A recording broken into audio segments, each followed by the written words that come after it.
Shalom. Well, shalom. We give all praise, we give all honor to Yahweh, for He's worthy to be praised. And we worship Yahweh in this place. We worship Yahweh in spirit and in truth. That is the only way to the Father. That's through the name, through the Son, through the Word, spirit and truth. His word is spirit and His word is truth. You see the entitlement, no rapture, but Yom Teruah, Yom Teruah. This is a part of the salvation plan. Christianity teaches that we're going to be caught up in the air, and this is going to be this, we're going to be taken away. But tonight I'm going to take a short, brief route. There's no way that you can teach on something like this in an hour or even 2 hours. So I'm gonna touch certain spots, certain areas. Let me go back and give me that other phone back in that iPhone, please. So just understand that there are two things that will be happening at the same time when this portion of Yahweh's salvation plan, because Christianity also teaches that the salvation plan of Yahweh is complete also. It also teaches that the salvation plan is complete. And if that was true, then there would need to be no white throne judgment as recorded in the book of Revelations if this was complete. Because Shaul says in Second Corinthians, the 5th chapter, the Bible says that we must all appear before Yahweh. We must all appear before Him in the body, in our bodies, to be rewarded for what we have done in these bodies. Let's look at that. We'll look at that. Let's look at that first. Let's look at 2 Corinthians. 2 Corinthians. I'm well aware of the scripture, but in order for it to be line upon line and precept upon precept, you have to be able to travel and navigate through the Bible without the rest. There's no way you can stay in one book in the Bible and place together, and place together what Yahweh has engrafted in the book. It's engrafted, it's intertwined. No one man has the salvation plan. No one prophet has the salvation plan. It was given unto the servants of Yahweh. And here a little, there a little, meaning He gave a little to this prophet, He gave a little to that prophet, He gave a little to this prophet, He gave a little to that prophet.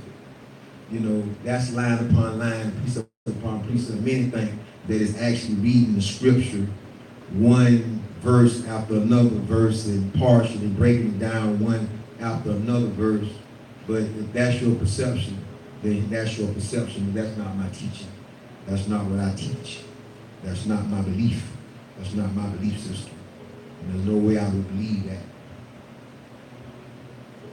So as we look at 2 Corinthians 5, verse 10, for we must all appear before the judgment seat of Messiah, that everyone may receive the things done in his body according to that he have done, whether it be good or bad. So if the salvation plan is done away with and already come to pass, and I mean that everybody, as they were teaching, everybody that confess it with their mouth and believe in their heart that they are saved. That's what Christianity teaches. And all you got to do is say it with your mouth and believe it in your heart. And many believe that their heart is in their chest. They have no recollection that the heart is the mind. They have no recollection that the heart is the mind. So there are many teachings out here on the on being caught up in the air. So now let us look at 1 Thessalonians 4. And after 4 and 16, I can't read 17. I'm going to have to leave out of that book and travel.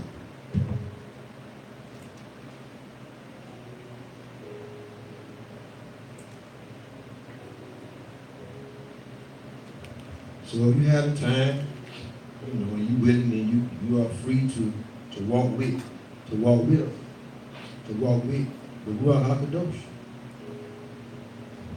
as he instructs. 1 Thessalonians 4:16 reads on this wise.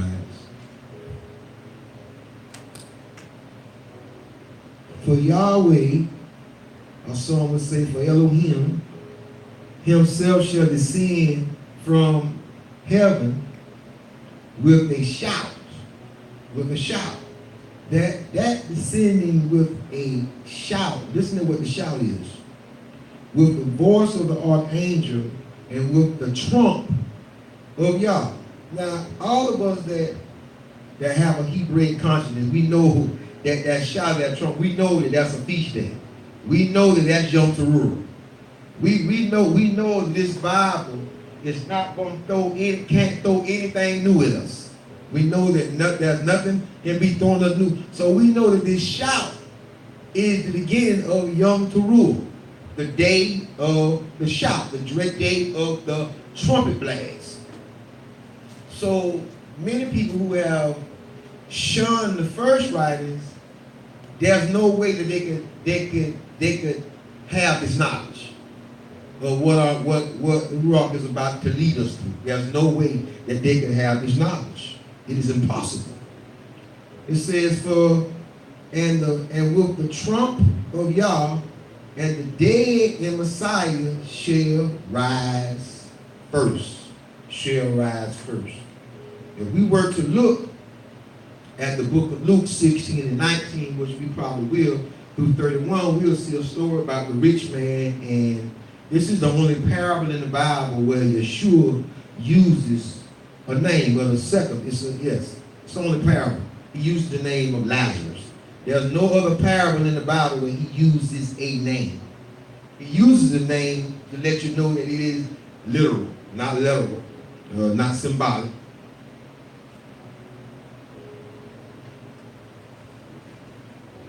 So he uses his name. And the Bible says that immediately when the rich man died, he was in a place of torment. The Bible says when Lazarus died, he was in the bosom of Abraham. And there was a gulf between the two of them. Okay? So the Bible begins to set in order. It begins to set in order. What I first took you was that everybody will have to give account to what they have done in their body. So we already know that the spirit can't go to no grave. The spirit don't go to the grave. The spirit don't rest. The spirit is energy. So what's in the grave? The body. The body is in the grave. So we're going to let us travel. Just let us travel through Scripture. Okay, so when I read 16, for Yahweh himself shall descend from heaven with a shout, with the voice of the archangel, and with the trump of Yah, and the dead in Messiah shall rise first. Can you read 17? Let's go to Revelation 14. Go to Revelation 14. Revelation 14.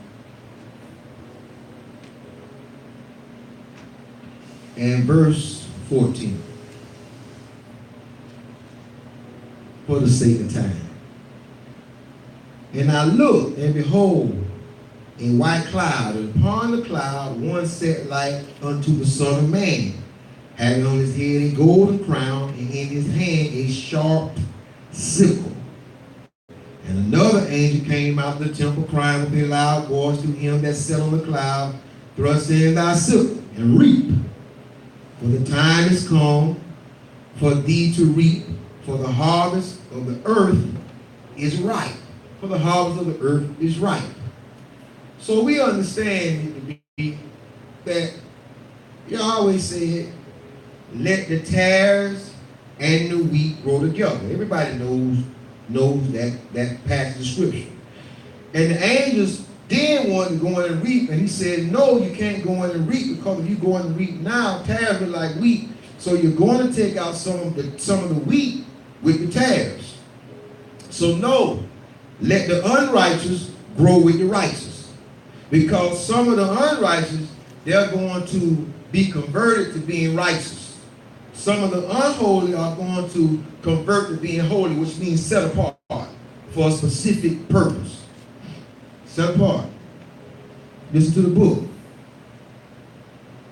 And he that sat on the cloud thrust in his sickle on the earth, and the earth was reaped. And another angel came out of the temple, which is in heaven, which is in the heavens. He also had a sharp sickle. And another angel came out from the altar, which had power over fire, and cried with a loud cry to him that had the sharp sickle, saying, thrust in thy sharp sickle, and gather the clusters of the vine of the earth, for her grapes are fully ripe. I'm not going to bother with the spiritual aspect. I'm going to bother with it just like this. And the angel thrust in his sickle into the earth, and gathered the vine of the earth, and cast it into the great winepress of the wrath of Yah. Or the wrath of Yah. Or the wrath of Yah. Listen to the book. And the winepress was trodden without the city, and blood came out of the winepress, even unto the horses' bridle, 200 by the space of 1,600 furlongs, which is about 200 miles. Okay, so we see what's happening when in First Thessalonians, the dissension. We see what's going to happen. We see what's going to happen. We see what's going to happen. They're coming to reap. Let us look at Matthew chapter 13. Matthew chapter 13. It's not even a difficult study.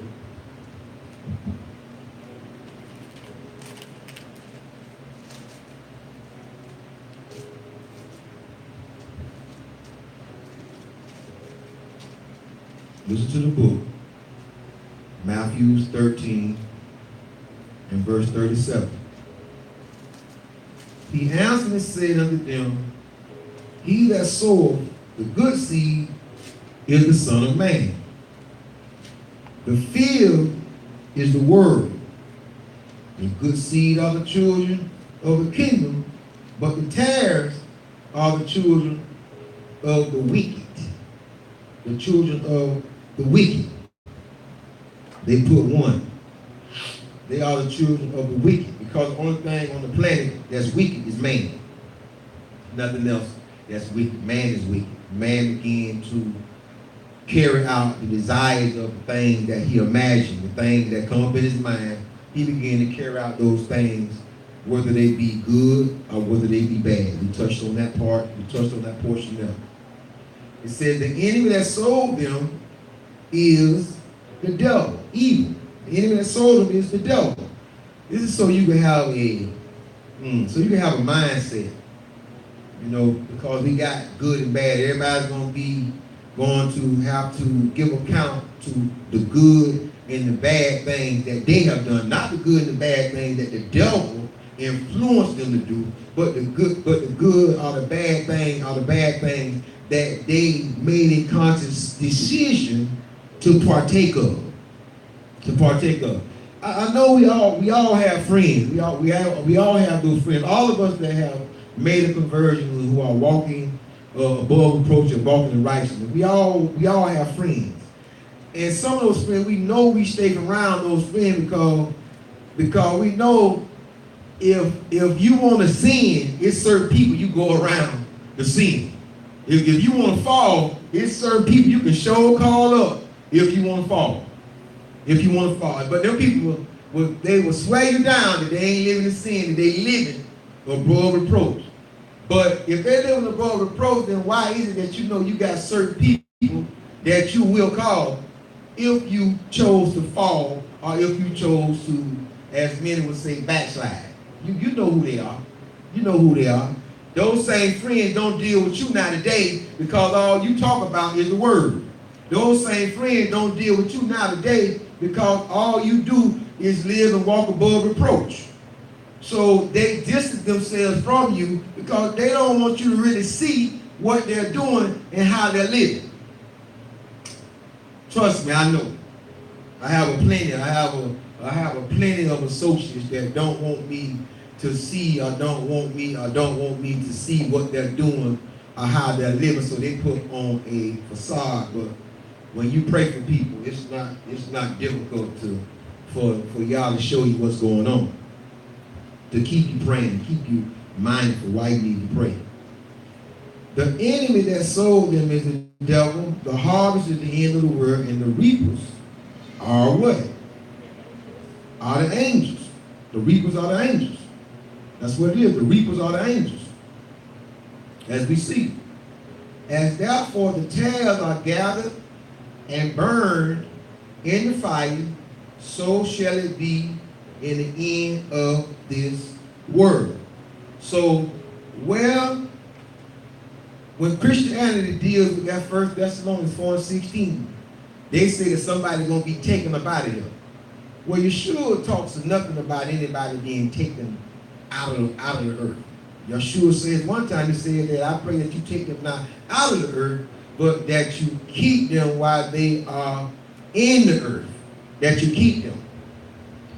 That you keep them that I have given thy name. Them that I have given thy word. Okay? So the Son of Man shall send forth his angels, and the Son of Man shall send forth his angels, and they shall gather out of his kingdom all things that offend. All things that offend, and them which do iniquity, and them that do wrong. So here we go. That's the sickle I just showed y'all. I just showed y'all this sickle in Revelation 14. It's going to reap. And all them that have offended y'all and offended his kingdom, they're going in the wine press. What is the wine press? The wine press is the valley of decision. The wine press is the valley of Jehoshaphat. The wine press is Armageddon, which some call Megiddo in Greek. But listen, the last battle in the Bible is not called Armageddon. It's called the great battle of Yah Almighty. Yahweh Shaddai. Yahweh Shaddai. The great battle of Yahweh Shaddai. That's the name of the last battle. Armageddon is a place. Armageddon is a place, not a battle, it's a place. It's a place. And that is the wine press. That is the wine press. What the Bible speaks of in Revelation, not Revelations. A lot of people say revelation. No, there's only one revelation. There's only one revelation that was given to Yeshua, and that revelation is the book of Revelation. The book of Revelation. The Son of Man shall send forth his angels, and they shall gather out of his kingdom all things that offend, and them which do iniquity.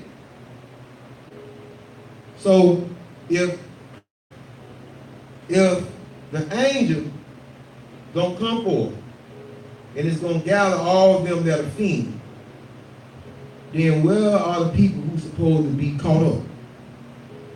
Because Yahweh does the separating. Man does not do the separating. Man cannot give you scripture to separate you from anything. We make up doctrines. We make up things. But you shouldn't base your belief system on one verse. You shouldn't, because that's the only verse that you're going to be able to use.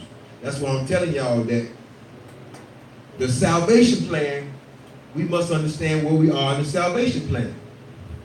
First, there's Pesach, which is Passover.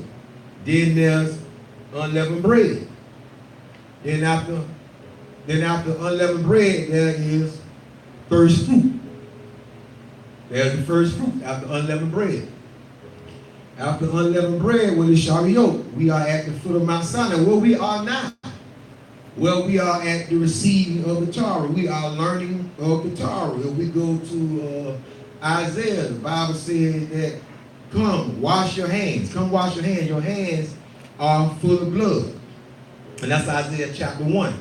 He tells us to come and learn of Yahweh, and let us reason together. Let us come to the acknowledgement that it is the will of Yah, and it is not the will of man. It is not what we think. It is not what we concoct. You know, I'm trying to tell you, if there's anybody that's in the church watching, please learn your feast days. Please learn your feast days. I know you've been taught you don't have to keep them, but you're going to have to learn them, because after the giving of the Torah, the giving of the law, that is Yom Teruah. That is the day of shout, the day of the trumpet blast. 9 days after that is Yom Kippur, which is Day of Atonement, which is Day of Atonement. And then, if you know your feast days and y'all been counting with me, that's when we go to enter into our rest, our what? Our ingathering, our feet, our boots. Yeshua said, I must go, for in my Father's house there are many mansions. There are many mansions. If it were not so, I would have told you. That's what Yeshua is talking about. Yeshua is talking about ingathering. He's talking about the Feast of Tabernacles. The Feast of Tabernacles, the mansions that his Father have. In his Father's house, there are many tabernacles. These words have been changed. These words have been altered. So I'm with every Hebrew that says that you should be learning. I'll get you a strong concordance. You should learn at least how to do etymologies on words through your Strongs or however you do it, but you should learn how to do etymologies in Hebrew, Aramaic, Greek, many other languages. You should learn. You should learn. I mean, literacy is number one. You know, we should continue to learn. And we should continue to learn. Don't let people tell you, oh, that ain't the language and it's been changed. But one thing we know for sure, like I told an elder this morning, I was outside and I had my shirt on. She told me, what that's supposed to be, what that is on your shirt. But that's supposed to be his name. I said, ma'am, this is Hebrew. This is Yod Hewah. Well, his name, I said, his name is G-O-D. I said, ma'am, G-O-D is not even, that's not a name. Yeah, I know that's not a name. Well, you just told me, man, that G-O-D was a name. That's not a name. You know, so then she goes and she starts talking about, well, in her study and research. So after she said her study and research, the next thing she said out of her mouth was JC. I said, well, ma'am, if you research, then you know the letter J is only 400 to 500 years old. And we're dealing with scripture that's over 4,500 years old. So I, as a young man, a young scholar, I prefer to come as close as I can, since you're saying that it's not. Well, what do you call a son? I call him Yahshua.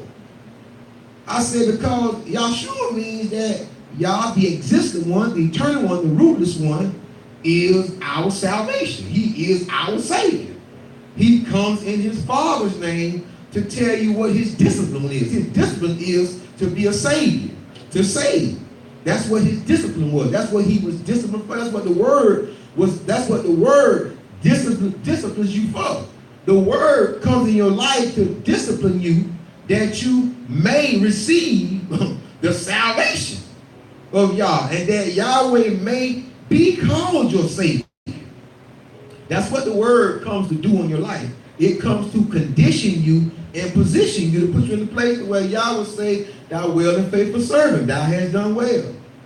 So she kept continuing, and I let her talk, but she was an elder, but I left her with this. I said, ma'am, I can tell you this. I keep the laws and the statute, and the commandments of the Bible. Well, you know, people ain't perfect. I was like, ma'am, if you talk to a young man, your elder, that's not encouragement. That's not encouragement. That can lead a young man, a young woman really astray. Now, usually when people talk like that, they got something that they doing. They got something in the milk that ain't clean. When they start speaking like that, because they're not living a certain way. Just like I talked to Deacon Joe this morning. I say, Deacon Joe, when you get your wife I say, Deacon, it ain't too much sinning you're gonna be doing once you get your wife. Once you get your wife, it ain't too much sinning you're gonna be doing, man. You'll pretty much be okay. You know, long as you study, you understand me? Long as you stay in prayer, you understand me? Long as you work, and long as you spread the word of y'all, spread Torah, teach the book. You really don't have time for a whole lot. You really don't have time for a whole lot. For one, you got a wife. One, you have the word. And one, you are teaching the word. You are evangelizing. You are evangelizing the word. So when you're doing those things, the next thing you know, you'll be on a vacation with your wife. Y'all will be going somewhere. So you really don't have time for foolishness. Unless you're somebody who's going to be ripping and running with your family, and ripping and running with your cousins, and ripping and running with your boys, and they single, and your cousin's single, and you ripping and running with your family members, then yeah, you pretty much can get caught up. If you mess with your family, you probably won't keep Shabbat. Well, when I was out of town last week, I left Friday because my family don't keep the Shabbat. So I left Friday to come back because I want to keep Shabbat. I want my rest. I want my rest in y'all. So I left Friday morning to come back so I could be in my Shabbat. Because it's in my power. Now the Sabbath may not be in your power, but it's in my power to do. These are the things that bring me into a discipline, to where I'm disciplined. And when I walk into my discipline, then I begin to walk in a different type of strength, a different type of power over my flesh and over things of this world. I don't think those certain things that I see a lot of people struggle with, that's not my struggle. That's not my struggle. Because I understand that the thing that Yah is giving you is, see, a lot of people I see in Christianity, they got busy work. They have revival after revival after revival, and they have this, that. It's busy. It's just stuff to keep the people busy, so the people don't get bored. That's all. So the people don't get bored. Well, if you talk these feast days, the people could never get bored because they got to study the feast days. They got to study. They got to study the salvation plan of Yahweh, and not the salvation plan that man have taught you in those second writings. Because there's a lot of fallacy in what man has taught you in that second writing, because the next phase of the salvation plan is Yahweh Almighty descending with a shout, with the blast, with the trumpet blast, the horn, that shofar, that blast, the day of the shout, the day of the trumpet blast. And that's what the Bible is talking about. Listen, when you see things in this Bible, you gotta be able to connect. You have to be able to. You cannot pull away from that and form a doctrine that, oh, we're gonna be taken away, and then all the bad people, they're going to get dealt with. No, that ain't what the book say. The book say they gonna get caught up. I'm gonna read it to you again. Listen what it says. Verse 41, Matthew 13 and 41, 14 and 41. Speak it. The Son of Man shall send forth his angels, and they shall gather out of his kingdom all things that offend, and them which do wrong. Them that do wrong. But what's the wrong? What is the wrong? The wrong is to be disobedient unto the word of Yah. There's only two types of people in the world: obedient, disobedient, righteous, unrighteous. That's the only type of people that you got in the world. You can't make up. Listen, Yeshua said, if you try to be lukewarm, I'm going to spit you out. There is no straddling the fence. And how do you become these things? The only way that you can perform these things is through Torah. It's through law. It's through the first 5 books of this Bible. That's your instructions. That's your basic instructions before leaving earth, is the Torah. That's what brings us into one accord with Yahweh. That's what makes us echad with Yahweh when we begin to carry out. When we begin to carry out his will. And not the will of mankind. Listen to what the Bible says.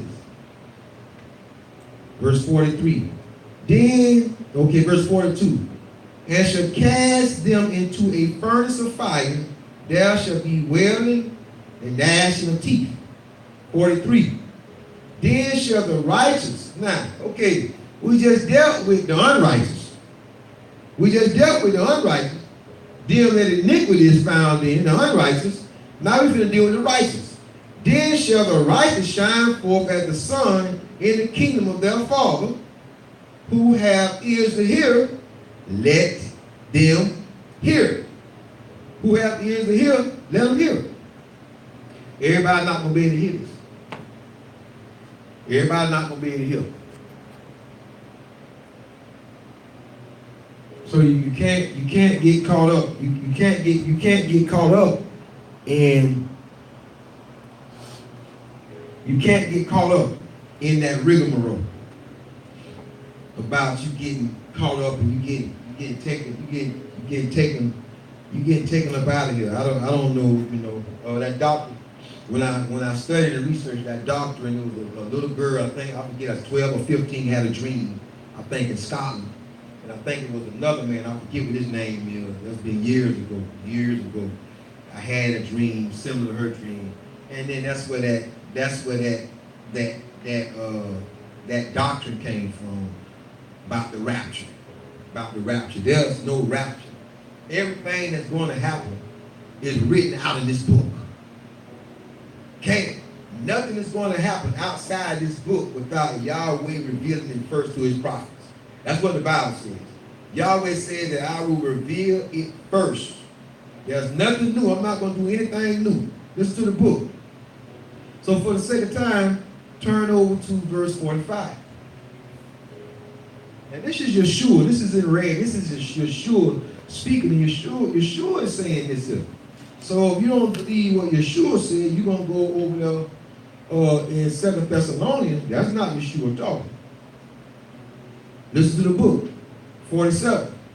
Again, the kingdom of Shamayim is like unto a net that was cast into the sea and gathered of every kind, which when it was full, they drew to shore and sat down and gathered the good into vessels, but cast the bad away.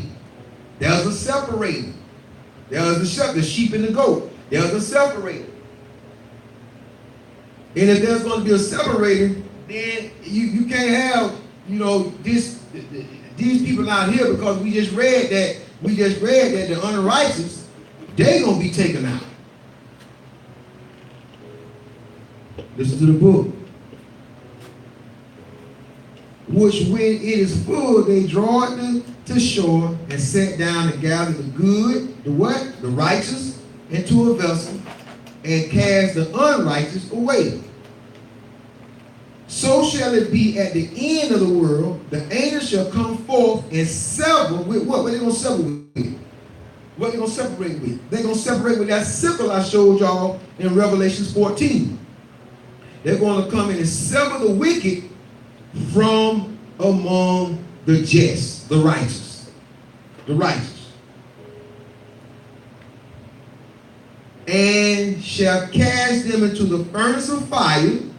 There shall be wailing and gnashing of teeth. Have you understood all these things? Now let's go back and let's read Thessalonians 4 and 17. Now 17 gonna make sense. 17 should make sense now.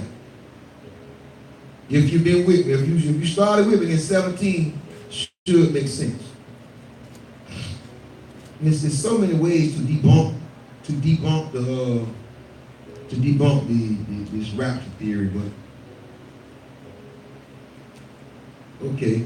Now listen, Verse 17. Then we which are alive and remain shall be caught up together with them in the clouds to meet Yahweh in the air, and so shall we ever be with Yahweh. Why? How? I just explained it to you. Because first, what's going to happen first? Let's read 16 to get some clarity. 4 and 16. For Yahweh himself shall descend from the Shamayim with a shout, with the voice of the archangel, and with the trump of Yah. With the trumpet blast. Yom Teruah. And the dead in Messiah shall rise first. Why? Because they got to do what? They got to receive for what they have done, good or bad, in their bodies. Then we which are alive and remain shall be called up together with them in the clouds. And when you say clouds, well, where you being called up? How far you got to be off the ground to be called up for one? That's the first thing. You caught up if you 1 inch off the ground. You off the ground. I mean, some of these things that they are describing, you're gonna have to have insight on the spirit realm. You know, you're gonna have to have insight on the unseen realm. But because many people don't have an insight on the unseen realm, the writer is trying to describe it he's trying to describe in real layman terms, easy terms. He's trying to paint a picture. When somebody trying to paint a picture for you, then they have to start describing it where you can understand, like, what's that game show? What? I think that's $1 Million Pyramid or what it is, where they sit there and they try to describe the word.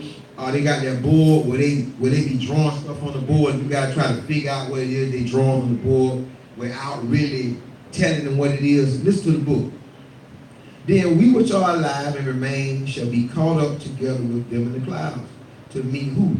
Yahweh in the air, in the spirit. And so shall we ever be with Yahweh. How you gonna ever be with Yahweh? How? Well, you're gonna have to make it through Yom Kippur.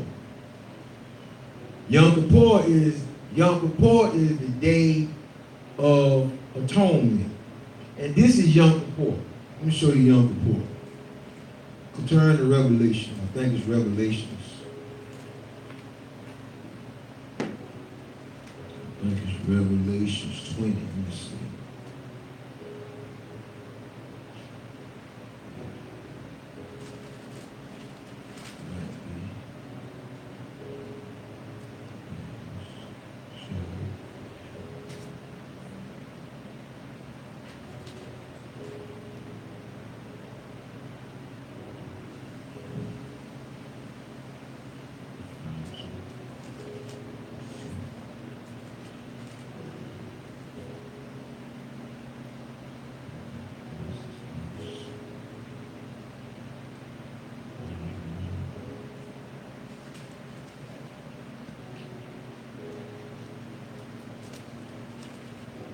Give me a minute.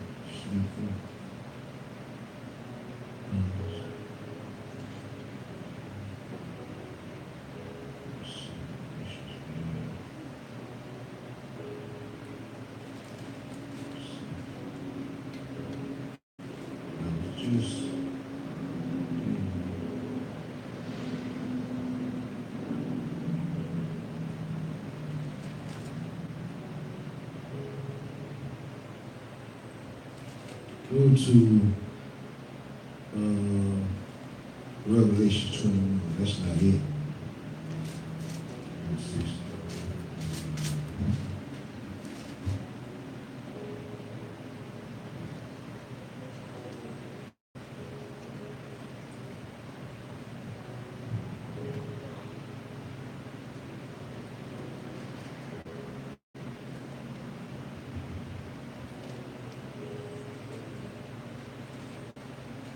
What I say, what I told y'all before?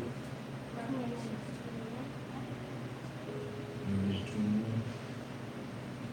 21. want you to go to Revelation 20. Go to Revelation 20 and verse 11. And I saw a great white throne, and him that sat on it, from whose face the earth and the heaven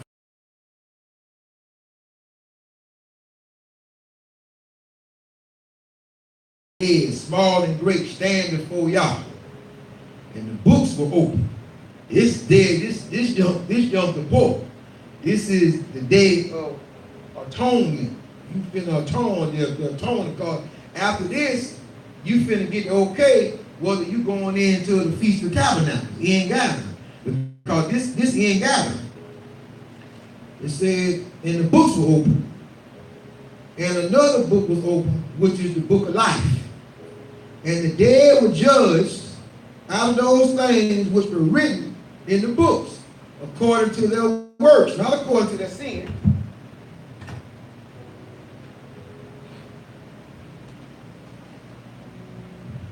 According to the works.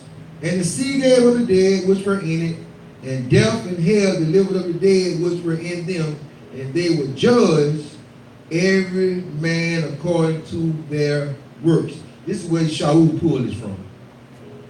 In that was 2 Corinthians 5:10. And death and hell were cast into the lake of fire. This is the second death. And whosoever was not found written in the book of life was cast into this lake of fire. And then I saw a new Shamayim and a new earth. Now you coming into what? The Feast of Booths. The Feast of Tabernacles. This is the last portion of the salvation plan, which was given to Yeshua, the revelation, because 22 is, guess what? That's the last chapter in this book. So how much more shall Yahweh end on his feast day? Listen, everything Yeshua did, he did it on a feast day in the Bible. Yes, he did. That's why Christianity has their Passover, and they have they try to have their Passover and they what they call that? Pentecost. They try to have a Pentecost, which for us, that's the receiving, not of the Ruach, but the receiving of which is really the Ruach, which is the Torah. The Torah. So it says, and I saw a new heaven and a new earth, for the first heaven and the first earth were passed away, and there was no more sin. And I, John, saw the holy city, New Jerusalem, coming down from Yahweh out of her, prepared, for in my Father's house there are many, many mansions, as a bride adorned for her husband. And I heard a great voice out of heaven saying, behold, the tabernacle of Yahweh is with me. Yes. The Feast of Tabernacles. Oh, it's in the book. Can't tell me to stay in one book and don't navigate. This line upon line and precept upon precept. It says, and he will dwell with them. Yes. And they shall be his people. And Yahweh himself shall be with them and be their source, power. Yahweh judge, rule. And Yahweh shall wipe away all tears from their eyes, and there shall be no more death, neither sorrow nor crying, neither shall there be any more pain, for the former things are passed away. And he that sat upon the throne said, behold, I make all things new. And he said unto me, write, for these words are true and faithful. And he said unto me, it is done. I am the Aleph and Tah, the beginning and the end. I give unto him that is athirst of the fountain of the water of life freely. He that overcometh shall inherit all things, and I will be his heir, his source, his power, his judge, his ruler. And he shall be my bane, my son, male and female. But the fearful and unbelieving, and the abominable, and the murderers, and the whoremongers, and the sorcerers, and the idolaters, and all liars shall have their part in the lake which burneth with fire and brimstone, which is the second death. And then it says, and that came unto me. It continues to go. It continues to read. And then you go on over into Revelations 22. If any man adds this book will take away, well, I'm not here to argue with anybody. I just came forth to bring forth a little insight, which there's a deeper depth. There's nowhere I'm going to try to teach this in one setting and in an hour. You know, I'm wasting my breath. I'm not going to cast my pearl. So I hope with this, you know, you have something that maybe you can study, you can go back and touch up, but briefly, that's briefly what it is. No rapture. That's Yom Teruah. Yom Teruah gonna set it off. Yom Teruah is gonna set off. When y'all talk about unless the son of perdition be revealed first, unless there come a falling away first and the son of perdition be revealed, go read that there. That's Yom Teruah. That's that cracking. That's that cracking open of that sky with that sign.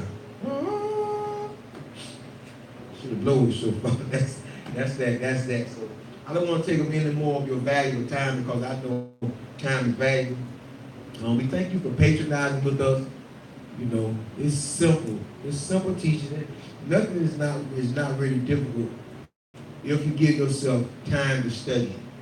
You just have to give yourself time to study. Give yourself a month. Some stuff you need a month. Some stuff you need years. Some stuff that I come to know, I didn't get it in days. I didn't get it in weeks. I didn't get it in months. I didn't get it in years. Because some of it I have not even received yet. But that I have, I give unto you. Silver and gold have our number. That I have, I give unto you, which is the revelation. It's not revelations. It's one revelation that was given unto Yeshua if you go to chapter 1. Okay? So we thank you for